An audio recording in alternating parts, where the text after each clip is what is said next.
ये रात्रि मौसम नदी का किनारा ये चंचल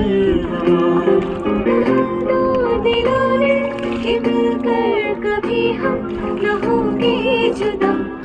ಹಾಯ್ ಫ್ರೆಂಡ್ಸ್, ಇವತ್ತು ನಾನು ಕಾಶ್ಮೀರದ ಭೂಮಿಯ ಮೇಲಿನ ಸ್ವರ್ಗ ಎಂದೇ ಪ್ರಸಿದ್ಧಿಯಾಗಿರುವ ಶ್ರೀನಗರದ ದಾಲ್ ಲೇಕ್ ಬಗ್ಗೆ ನಿಮಗೆ ಹೇಳ್ತಾ ಇದ್ದೀನಿ. ನೀವು ಕೂಡ ಈ ದಾಲ್ ಲೇಕ್ ಬಗ್ಗೆ ತಿಳ್ಕೊಳ್ಬೇಕು ಅಂತ ಹೇಳಿದರೆ ವಿಡಿಯೋನ ಕೊನೆ ತನಕ ತಪ್ಪದೆ ನೋಡಿ. ಈ ದಾಲ್ ಲೇಕ್ ಸರೋವರ ಕಾಶ್ಮೀರದ ಪ್ರಮುಖ ಪ್ರವಾಸಿ ಕೇಂದ್ರವಾಗಿದೆ.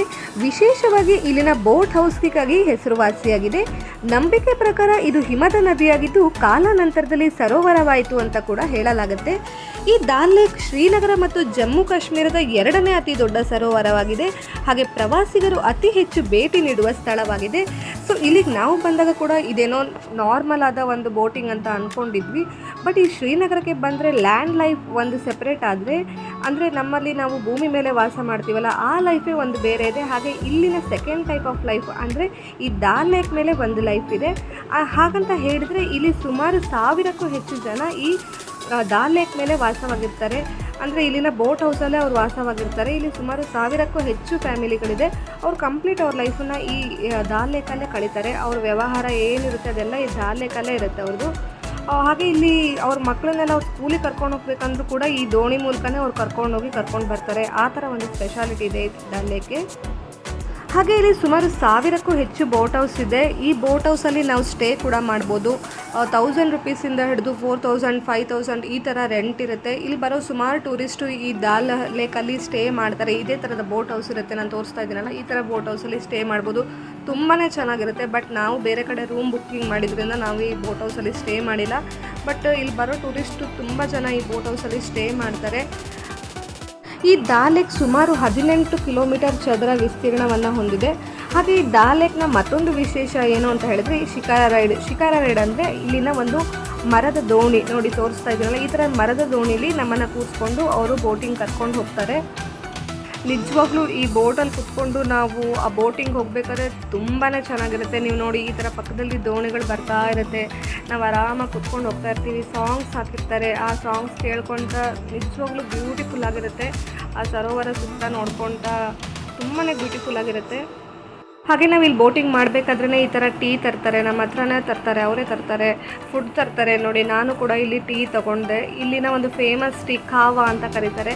ಕಾವಾ ಅನ್ನೋದು ಕಾಶ್ಮೀರದಲ್ಲಿ ತುಂಬಾ ಫೇಮಸ್ ಟೀ. ಸೊ ನಾನು ಕೂಡ ಇಲ್ಲಿ ಕಾವಾ ಟೀನ ಕುಡಿದೆ, ತುಂಬಾ ಚೆನ್ನಾಗಿತ್ತು. ಹಾಗೆ ನೀವು ಈ ಬೋಟಿಂಗ್ ಹೋಗ್ಬೇಕಾದ್ರೆ ಶಾಪಿಂಗ್ ಮಾಡ್ಬೋದು. ನೋಡಿ ಇಲ್ಲಿ ಕಾಣಿಸ್ತಾ ಇದೆಯಲ್ಲ, ಈ ಥರದ ಕ್ರಾಫ್ಟ್ ಐಟಮ್ಸ್ಗಳನ್ನು ಅವರೇ ತರ್ತಾರೆ, ನಮ್ಮ ಬೋಟ್ ಹತ್ರ ಅವರೇ ತೊಗೊಂಡು ಬರ್ತಾರೆ. ಇಲ್ಲಿ ಕಂಪ್ಲೀಟ್ ಎಲ್ಲದು ನೀರಿನ ಮೇಲೆ ನಡೆಯುವಂಥದ್ದು, ನೀರಿನ ಮೇಲೆ ಎಲ್ಲ ಶಾಪಿಂಗ್ ನಡೆಯುತ್ತೆ. ನಿಮ್ಗೆ ಏನೇನು ಬೇಕು ಎಲ್ಲ ಐಟಮ್ಸು ಅವ್ರು ನಮ್ಮ ದೋಣಿ ಹತ್ರ ಅವರೇ ತೊಗೊಂಡು ಬರ್ತಾರೆ. ಸೊ ನೀವೆಲ್ಲೂ ಹೋಗೋ ಅವಶ್ಯಕತೆಯೇ ಇರಲ್ಲ. ಮತ್ತು ಇಲ್ಲಿನ ಫೇಮಸ್ ಅಂದರೆ ಮೀನಾ ಬಜಾರ್ ಅಂತ, ಅದು ಕೂಡ ನೀರಿನ ಮೇಲೆ ಇರುವ ಶಾಪ್. ಅದು ಈ ಕಂಪ್ಲೀಟ್ ಎಲ್ಲದು ನೀರ ಮೇಲೆ ಇರುತ್ತೆ, ನೀರಿನ ಮೇಲೆ ಶಾಪಿಂಗ್ ಕಾಂಪ್ಲೆಕ್ಸ್ ಇರುತ್ತೆ. ನಾವು ನೀರಲ್ಲೇ ಹೋಗಿ ಶಾಪಿಂಗ್ ಮಾಡ್ಬೋದು. ಮೀನಾ ಬಜಾರ್ ಅನ್ನೋದು ಇಲ್ಲಿನ ಫೇಮಸ್ ಶಾಪಿಂಗ್ ಮಾರ್ಕೆಟ್. ಅಲ್ಲಿ ಎಲ್ಲ ಥರದ ಡ್ರೆಸ್ಸಸ್ಗಳು, ಸ್ಯಾರೀಸ್ ಎಲ್ಲದೂ ಸಿಗುತ್ತೆ. ಅದು ನಾವು ಈಗ ದೋಣಿಲಿ ಹೋಗಿ ಶಾಪಿಂಗ್ ಮಾಡ್ಕೊಂಬರ್ಬೇಕು. ಅದು ನೀರಿನ ಮೇಲೆ ಇರುತ್ತೆ. ಇದು ತುಂಬಾ ದೊಡ್ಡದಾದ ಒಂದು ಸರೋವರ. ಇಲ್ಲಿ ಸುಮಾರು ನಾವು ಬೆಳಗ್ಗೆ 9 ಗಂಟೆಗೆ ಹೊರಟ್ರೆ ಸಂಜೆ 6 ಗಂಟೆ ತನಕ ನಾವು ಬೋಟಿಂಗ್ ಮಾಡ್ಬೋದು. ಅಷ್ಟು ದೊಡ್ಡದಾದ ಪ್ಲೇಸ್ ಇದು. ಬಟ್ ನಾವು 2 ಗಂಟೆ ಅಷ್ಟೇ ಬೋಟಿಂಗ್ ಹೋಗಿದ್ವಿ. ಸೊ ನೀವು ಈಗ ಬೋಟಿಂಗಲ್ಲಿ ಈಗ ಹೋಗ್ತಾನೆ ಇರ್ಬೋದು, ನಿಮ್ಗೆ ಬೇಕಾಗಿದ್ದನ್ನ ಶಾಪಿಂಗ್ ಮಾಡ್ತಾ ಇರ್ಬೋದು. ಅವರೇ ನಮ್ಮ ಹತ್ರ ತೊಗೊಂಡು ಬರ್ತಾರೆ ದೋಣಿಲಿ. ನಿಮ್ಗೆ ಯಾವ ಐಟಮ್ಸ್ ಬೇಕಾದ್ರೂ ನೀವು ದೋಣಿಲಿ ಹೋಗ್ತಾನೆ ಪರ್ಚೇಸ್ ಮಾಡ್ಬೋದು. ಸೊ ಈ ಥರದ ಒಂದು ಬೋಟಿಂಗ್ ಇಲ್ಲಿ ಬಿಟ್ಟರೆ ಬೇರೆ ಎಲ್ಲೂ ಕೂಡ ಇಲ್ಲ. ಈ ಥರದ ಒಂದು ಎಕ್ಸ್ಪೀರಿಯೆನ್ಸ್ ನಿಮ್ಗೆ ಎಲ್ಲೂ ಮಾಡೋಕ್ಕೂ ಸಿಗೋದೇ ಇಲ್ಲ. ನಿಜವಾಗ್ಲೂ ಇಲ್ಲಿ ಬೋಟಿಂಗ್ನ ನಮಗೆ ಮುಗಿಸೋಕ್ಕೆ ಮನಸ್ಸೇ ಬರಲ್ಲ, ಅಷ್ಟು ಚೆನ್ನಾಗಿರುತ್ತೆ. ಸಂಜೆ ಹೊತ್ತಿಗೆ ಹೋಗಬೇಕು, ಆವಾಗ ಇಲ್ಲಿ ವ್ಯೂ ತುಂಬಾ ಚೆನ್ನಾಗಿರುತ್ತೆ. ಸೊ ನಾವು ಕೂಡ ಸಂಜೆ ಅಷ್ಟೊತ್ತಿಗೆ ಹೋಗಿದ್ವಿ ನೋಡಿ. ಮತ್ತೊಂದು ವಿಶೇಷ ಏನಪ್ಪ ಅಂತ ಹೇಳಿದ್ರೆ, ನಾವು ಈ ದೋಣಿಲಿ ಹೋಗ್ತಾ ಇರಬೇಕಾದ್ರೆ ಈ ಥರ ಕಾಶ್ಮೀರದ ಒಂದು ಸಾಂಪ್ರದಾಯಿಕ ಉಡುಗೆಯಲ್ಲಿ ನಾವು ಫೋಟೋಶೂಟ್ನ ಮಾಡಿಸ್ಬೋದು. ನಮ್ಮ ದೋಣಿ ಹತ್ರ ಅವರೇ ಬರ್ತಾರೆ, ಅವರೇ ಬಂದು ಕಾಸ್ಟ್ಯೂಮ್ನ ಕೊಟ್ಟು ಅವರೇ ಫೋಟೋಶೂಟ್ ಮಾಡಿಕೊಡ್ತಾರೆ. ಅದಕ್ಕೆ ಅವ್ರು ಇಂತಿಷ್ಟು ಅಮೌಂಟ್ ಅಂತ ಚಾರ್ಜ್ ಮಾಡ್ತಾರೆ. ಸೊ ನಾನು ಅದಾಗ 500 ರುಪೀಸ್ ಚಾರ್ಜ್ ಮಾಡಿದರು.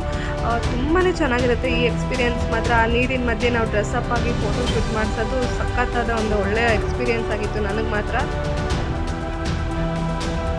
ಸೊ ನೀವು ಬೋಟಿಂಗ್ ಹೋಗಬೇಕಾದ್ರೆ ಸಾಕಷ್ಟು ಪ್ಲೇಸಸ್ಗಳನ್ನು ನೋಡ್ತೀರಾ. ಇಲ್ಲಿ ನೀವು ಶಾಪಿಂಗ್ ಮಾಡಬೇಕಂದ್ರೆ ಶಾಪಿಂಗ್ ಹೋಗ್ಬೋದು. ಇಲ್ಲ ಅಂತ ಹೇಳಿದ್ರೆ ಇಲ್ಲಿ ನೀರಿನ ಮೇಲೆ ಇಲ್ಲೂ ಕೂಡ ಒಂದು ಗಾರ್ಡನ್ ಇದೆ, ಆ ಗಾರ್ಡನ್ ನೋಡ್ಬೋದು. ಇದೇ ಥರ ತುಂಬ ಬೇರೆ ಬೇರೆ ಬೇರೆ ಥರ ಪ್ಲೇಸಸ್ಗಳಿದೆ. ಅದು ನೀವು ಬೋಟಿಂಗ್ ಹೋದಾಗ ಅವ್ರು ತೋರಿಸ್ತಾರೆ. ಅದು ನೀವು ಟೈಮ್ ಡ್ಯೂರೇಷನ್ ಮೇಲೆ ಡಿಪೆಂಡ್ ಆಗುತ್ತೆ. ನೀವು ಎಷ್ಟು ಗಂಟೆ ನೀವು ಬೋಟಿಂಗ್ ಹೋಗ್ತೀರೋ ಅವ್ರು ಅಷ್ಟು ಪ್ಲೇಸಸ್ ನಿಮಗೆ ತೋರಿಸ್ಕೊಂಬರ್ತಾರೆ. ನಾವಿಲ್ಲಿ 2 ಅವರ್ಸ್ ಮಾತ್ರ ಹೋಗಿದ್ದರಿಂದ ನಮಗೆ 2 ಅವರ್ಸಲ್ಲಿ ಯಾವ್ಯಾವ ಪ್ಲೇಸಸ್ ಕವರ್ ಮಾಡೋಕ್ಕಾಗುತ್ತೆ ಆ ಪ್ಲೇಸಸ್ನೆಲ್ಲ ತೋರಿಸ್ಕೊಂಡು ಬಂದರು. ಈ ಬೋಟಿಂಗ್ ಮಾತ್ರ ತುಂಬಾ ಚೆನ್ನಾಗಿರುತ್ತೆ. ನೀವು ಇಲ್ಲಿ ಒನ್ ಟೈಮ್ ಬಂದರೆ ನಿಮಗೆ ರಿಟರ್ನ್ ಹೋಗೋಕ್ಕೆ ಮನಸ್ಸೇ ಬರಲ್ಲ, ಅಷ್ಟು ಚೆನ್ನಾಗಿರುತ್ತೆ. ಸೊ ನೀವು ಕೂಡ ಕಾಶ್ಮೀರಕ್ಕೆ ಬಂದರೆ ಈ ಪ್ಲೇಸ್ಗೆ ತಪ್ಪದೆ ವಿಸಿಟ್ ಮಾಡಿ, ತುಂಬಾ ಚೆನ್ನಾಗಿರುತ್ತೆ. ಸೊ ನನ್ನ ಇವತ್ತಿನ ವಿಡಿಯೋ ನಿಮಗೆಲ್ಲ ಇಷ್ಟ ಆಗಿದೆ ಅಂತ ಅಂದ್ಕೊಂಡಿದ್ದೀನಿ. ಸೊ ಇದೇ ಥರದ ಇಂಟ್ರೆಸ್ಟಿಂಗ್ ಟಾಪಿಕ್ ಜೊತೆಗೆ ಮತ್ತೆ ನಿಮಗೆಲ್ಲ ಸಿಗ್ತೀನಿ. ಅಲ್ಲಿ ತನಕ ಬಾಯ್ ಬಾಯ್.